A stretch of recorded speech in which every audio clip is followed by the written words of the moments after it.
Animal chiropractic friends, welcome, welcome, welcome. Today, we are going to talk a little bit about school uniforms.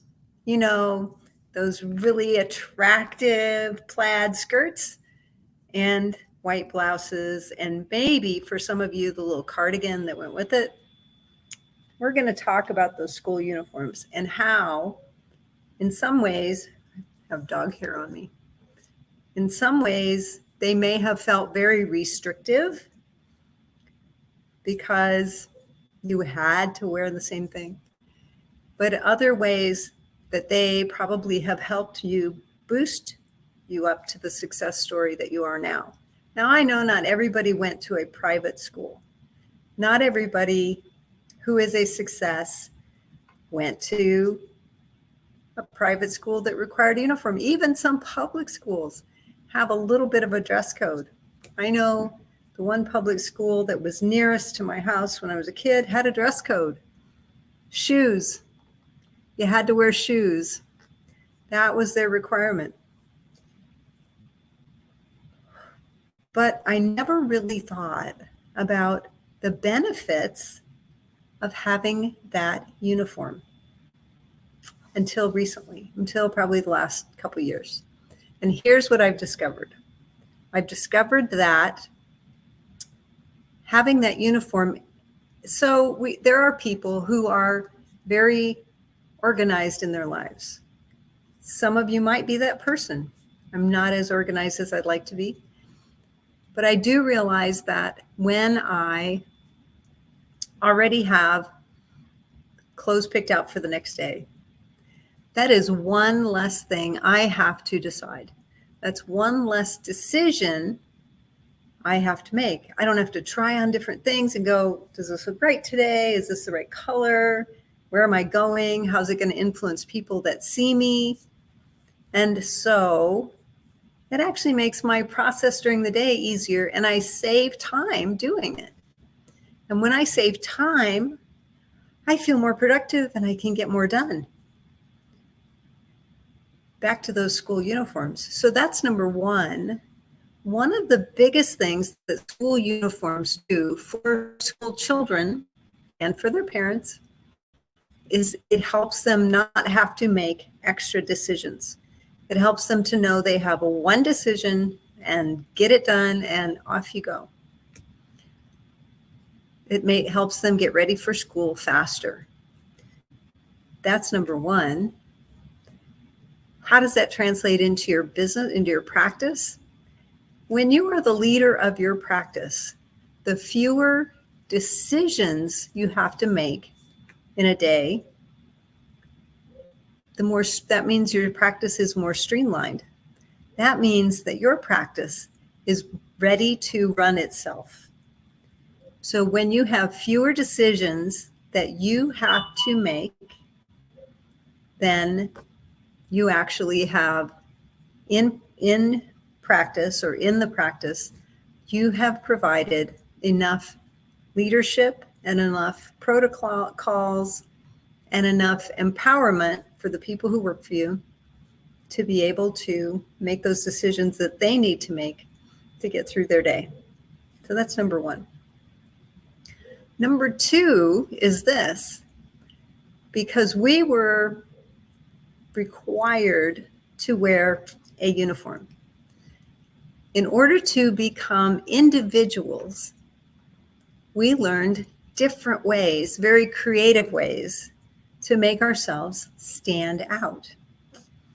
In a business setting, in an economy, in a market where it's not just you, it's you and a veterinarian and a groomer and a massage therapist and all these other people, in order to make yourself stand out, because they all kind of come together, and to the client, on the client side, they all look the same. Like all those people who are in that school uniform, you have to be able to come up with a way to make yourself stand out, to make yourself look different. I recall in high school, our school uniform for the girls was we had to wear green dress pants. I know, who wears green dress pants ever? Prior to us, it was a green skirt and a white shirt, and then they lessened that and said we could wear green dress pants and any appropriate top. And what we learned was everything goes with green. Every color on the rainbow matches Kelly green. Maybe it wasn't Kelly green. Maybe it was forest green, but it matched green. And so what that did also was increased the number of decisions we had to make each day. So that was number one. But it also made it harder to make ourselves stand out against a crowd of other people who were dressed alike. Because now, man, I got to pick the right top. It can't be see-through because I'll get in trouble. But it has to be, flattering, whatever. So I can't tell you how many times I think I wore a white sweatshirt inside out on top of my green pants. But the point of the matter is this, that in order to make those uniforms stand out, it was easier to add one thing to a uniform that was special than to add or come up with something new on a non-uniform outfit that would stand out. So uniforms actually gave us a backdrop on which to shine some kind of creativity. So that's number two. And in your practice, when you want to stand out, you need that one thing. That's all you need, is one thing that makes your practice very different. And that one thing should be something that addresses the client's needs, addresses the problems that your clients face, and addresses their needs. So that's number two. Number two is standing out. And number three, those uniforms, those dress uniforms, those whatever, they had to be updated. So you never could really wear them out. There was something about that material. They just never got worse or better. So there was a lot of hand-me-downs.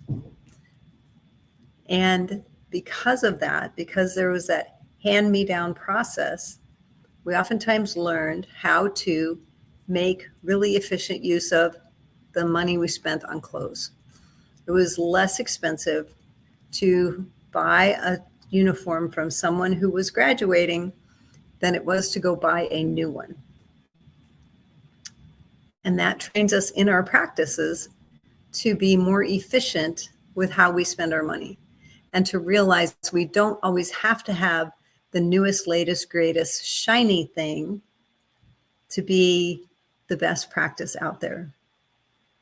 So for those of you who are just getting started in your practice, I want you to realize and recognize that there are some amazing ways to help you do more and better and faster by accepting or implementing some of those things that the uniform in your practice can help you with. So when you have a uniform, it helps people also identify that you belong to a group. When you follow that uniform standard, it helps you to set your brand. But as you set that brand, make sure that you have a way to stand out. And once you have that way to stand out, make sure that you are frugal or fiscally responsible about it, so that you continue to make income and have profit. If you're a veterinarian or a chiropractor who would like some assistance as an animal chiropractor in growing that practice, I offer business coaching through amyhyack.com. Check out amyhyack.com today and find out the level of assistance you might need to help you begin to not only implement some of these strategies, but also to continue and maintain them. I can be found at amyhayek.com, where we help animal chiropractors grow profitable animal chiropractic practices.